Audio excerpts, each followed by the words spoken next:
यदा यदा हि धर्मस्य ग्लानिर्भवति भारत अभ्युत्थानमधर्मस्य तदात्मानं सृजाम्यहम्। परित्राणाय साधूनां विनाशाय च दुष्कृताम् धर्म संस्थापनार्थाय संभवामि युगे युगे।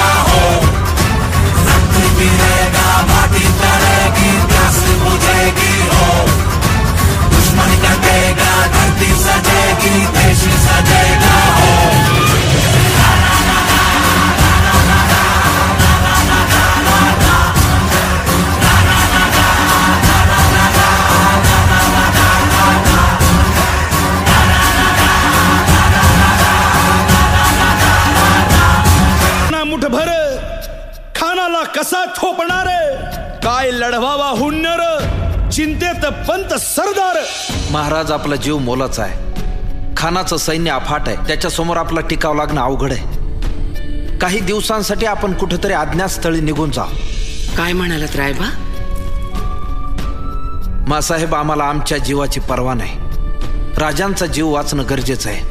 रायबा, शिवबा केवळ आमचा पुत्र नाही तर अवघ्या मराठी जनांचा स्वाभिमान आहे। या मातेने आपला पुत्र गमावला तरी 72, परंतु भ्याडपणे पळून जाऊन या मराठी मुलखाचा स्वाभिमान गमावता कामा नये। अशा वाघिणीचा त्यो छावा मासाहेब आपला पुत्र आणि मराठी मुलकाचा स्वाभिमान विजयी टिळा लावूनच परततील। अशा वाघिणीचा त्यो छावा तथास्तु। गनिमाला कसा ठेचावा डोक्यात नेहमी कावा भेटीचा धाडला सांगावा। राजाला पाहून खान म्हणतो कसा आओ आओ शिवाजी आओ हमारे गले लग जाओ आओ। खान हाक मारी तो हसरी खान हाक मारी तो हसरी रोखून नजारा गहिरी जिरहा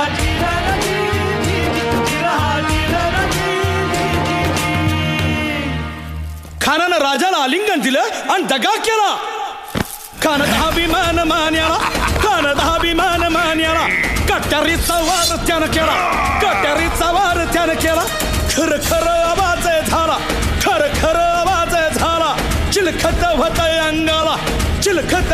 अंगाला खानाचा वार फुका गेला। खान यडबडला, इतक्यात महाराजानं पोटामंदी पिचवा ठेकेला,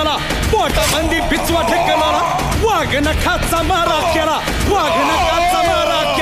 टरा टरा फडलं पोटाला, तडा गेला खानाचा कोटळा। भाई रे आला जी, भाई रे आला जी।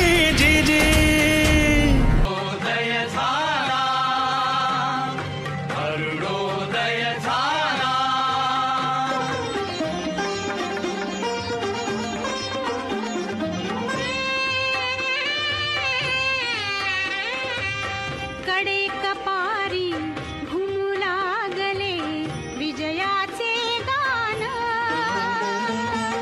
जळल्या रानाहुनी उमलले पुन्हा नवे प्राण। रायगडावर हर्ष दाटला, रायगडावर हर्ष दाटला।